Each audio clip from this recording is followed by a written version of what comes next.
ఒక్కసారి కొమ్మూరి గోల్డ్ కి కాల్ చేయండి. తాకట్లో ఉన్న మీ బంగారాన్ని విడిపించి మార్కెట్ ప్రైస్ కి వాళ్ళు కొనుక్కుని మిగతా డబ్బులు మీకు ఇచ్చేస్తారు. హాయ్, వెల్కమ్ టు మనం టీవీ.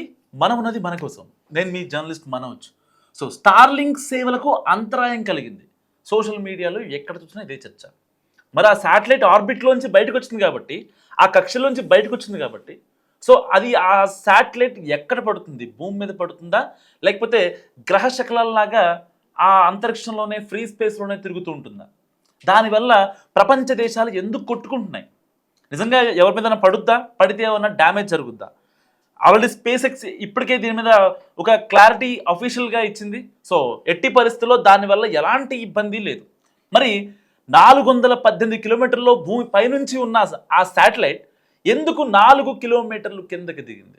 మెల్లిమెల్లిగా డిసెంబర్ 17 నుంచి, ఈ నెల డిసెంబర్ 17 నుంచి ఆ శాటిలైట్ గ్రావిటీ వల్ల, సో గురుత్వాకర్షణ బలం వల్ల భూమి వైపు వస్తుంది. ఫ్రీ స్పేస్లో తేలియాడుతోంది. అట్లీస్ట్ కింద స్పేస్ ఎక్స్ నుంచి దాన్ని కంట్రోల్ చేద్దామన్నా సరే, ఏదైతే ఆ ప్రొపల్షన్ మాడ్యూల్లో ఉండే గ్యాస్ లీకేజ్ వల్ల సో అది ఇంకా కనెక్ట్ అయ్యే ఛాన్స్ లేదని చెప్పి ఇప్పటికే స్పేస్ ఎక్స్ చెప్తుంది. సో దీని గురించి ఇంకా ఇన్ డీటెయిల్గా మాట్లాడుకుందాం.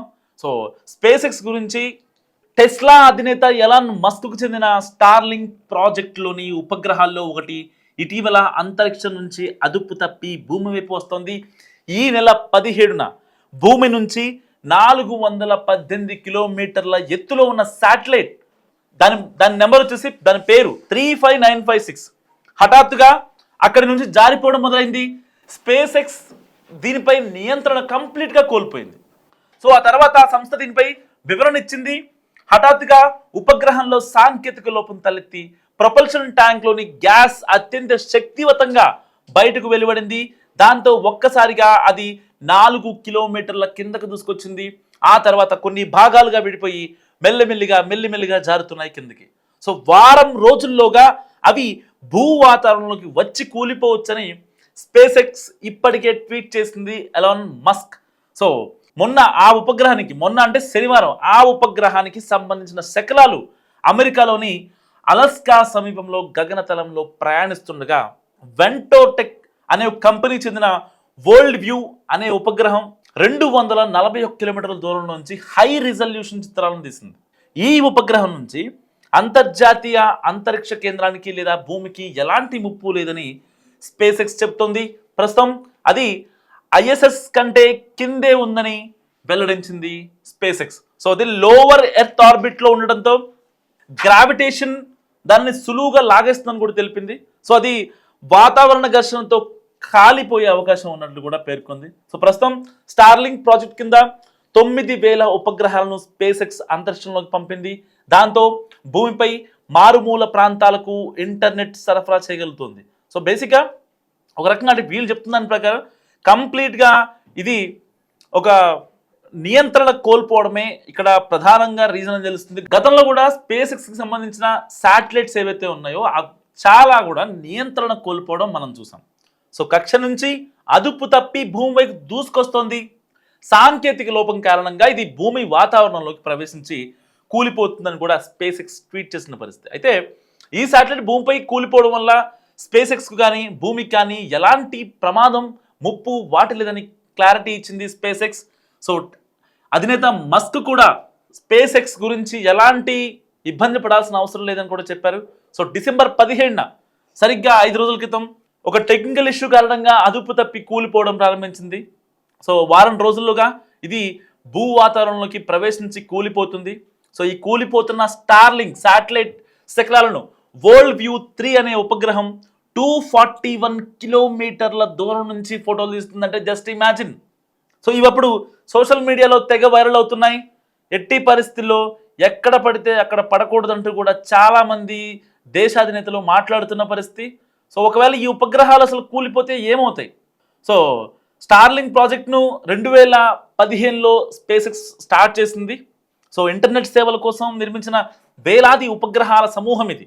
ప్రపంచవ్యాప్తంగా హై స్పీడ్ ఇంటర్నెట్ను అందించడం అండ్ ముఖ్యంగా గ్రామీణ మారుమూల ప్రాంతాలకు సేవలు అందించడం దీని ప్రధాన లక్ష్యం. అందులో భాగంగా భారీ సంఖ్యలో ఉపగ్రహాలను అంతరిక్షంలోకి పంపుతుంది స్పేస్ ఎక్స్. సో తొలి దశలో 12,000 వరకు పంపాలన్నది సంస్థ ప్రణాళిక. ప్రస్తుతం 9,357 గ్రహాలు కక్షలో ఉన్నాయి. దీర్ఘకాలంలో 42,000 ఉపగ్రహాలు స్పేస్ ఎక్స్ మోహరించనుంది. సో స్టార్లింక్ ఉపగ్రహాలకు దాదాపు 5 సంవత్సరాల జీవిత కాలం ఉంటుంది. సో పాతవి అయిపోతే ఉద్దేశపూర్వకంగా వాటిని ఆర్బిట్లో నుంచి డీఆర్బిట్ చేసేస్తారు. స్టార్లింక్ లైక్ ఇప్పుడైతే ఉందో 35956 మాత్రం ఇప్పుడు అదుపు తప్పేసింది, కంప్లీట్గా నియంత్రణ కోల్పోయింది. గ్రౌండ్ లెవెల్లో స్పేస్ ఎక్స్ స్టేషన్ నుంచి వాళ్ళు ఎంత దాన్ని కనెక్ట్ చేద్దాం అనుకున్నా కూడా అవ్వని పరిస్థితి. సో రోజుకు 1 నుంచి 2 సాధారణంగా పడిపోతాయి. ఇవి భూమికి దగ్గరగానే తిరుగుతూ ఉంటాయి. సో అంటే ఈ యొక్క స్పేస్ ఎక్స్ ఆర్బిట్లో స్పేస్ ఎక్స్కి సంబంధించిన ప్రతి శాటిలైట్లో ప్రొపల్షన్ సిస్టంలో సమస్య కారణంగానే అవన్నీ కూడా కూలిపోతున్నాయని చాలామంది శాస్త్రవేత్తలు అనుమానిస్తున్నారు. అండ్ ఇతర వస్తువులతో ఢీకొట్టలేదని చెబుతున్నారు. సో అయితే ఇది అరుదైన సంఘటన. ఈ ఉపగ్రహాల్లో 3% వరకు విఫలం అవ్వడమే సాధారణమే అయినా ఈ స్టార్లింక్ 35956 పేరుతో మాత్రం శకలాలను వెదజల్లుతోంది.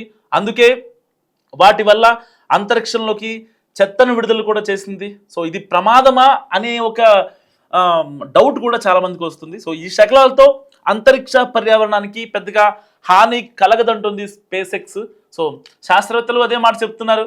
భవిష్యత్తులో వాటిని భారీగా మోహరిస్తే మాత్రం రిస్క్ శాతం పెరిగే అవకాశం ఉందని హెచ్చరిస్తున్నారు. మరి ఐఎస్ఎస్కు ముప్పు ఉందా అంటే ఇంటర్నేషనల్ స్పేస్ సెంటర్కి అయితే ఎలాంటి ప్రమాదం లేదు. ఎందుకంటే ఈ ఉపగ్రహం ఐఎస్ఎస్ కంటే తక్కువ ఎత్తులో ఉంది కాబట్టి ఇవి ఢీకొనే అవకాశాలు కంప్లీట్గా లేవు. సో మరి పూర్తిగా కాలిపోతాయా అంటే అవును, చాలా వరకు వాతావరణంలోనే కాలిపోతాయి. భూమిపై పడే ప్రమాదం కూడా చాలా తక్కువ.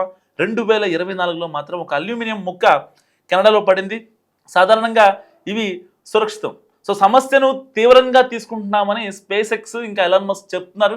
ఏది ఏమైనప్పటికీ ఉపగ్రహం నుంచి కొన్ని శకలాలు విడుదలయ్యాయి. సో అవి ఒక్కసారిగా నెమ్మదిగా భూమి వైపు కదులుతున్నాయి. ఒకసారిగా ఉపగ్రహం 4 కిలోమీటర్ల కింద దూసుకొచ్చింది. సో వారం రోజుల్లో భూ వాతావరణంలోకి వచ్చి అవన్నీ కాలిపోవచ్చని కూడా చెప్తుంది.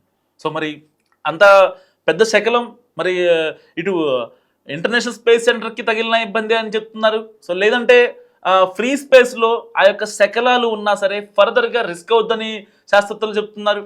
లేదు, అది ఆల్రెడీ 4 కిలోమీటర్స్ ఏదైతే ఎర్త్ నుంచి 418 కిలోమీటర్ల పైనుంచి సో ప్రపల్షన్ మాడ్యూల్లో నుంచి గ్యాస్ రిలీజ్ అవడంతో 4 కిలోమీటర్లు కిందకి దిగి గ్రావిటేషన్ ఫోర్స్తో కొద్ది కొద్దిగా భూమి వైపే వస్తుంది. సో దాన్ని ఆపరేట్ చేయలేకపోతున్నాం.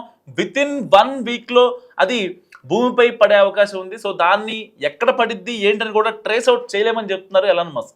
మీరేమనుకుంటున్నారో ఈ యొక్క స్పేస్ ఎక్స్ డీఆర్బిట్ అయిన శాటిలైట్ గురించి మస్ట్గా కామెంట్ చేయండి. చూస్తూనే ఉండి మనం టీవీ.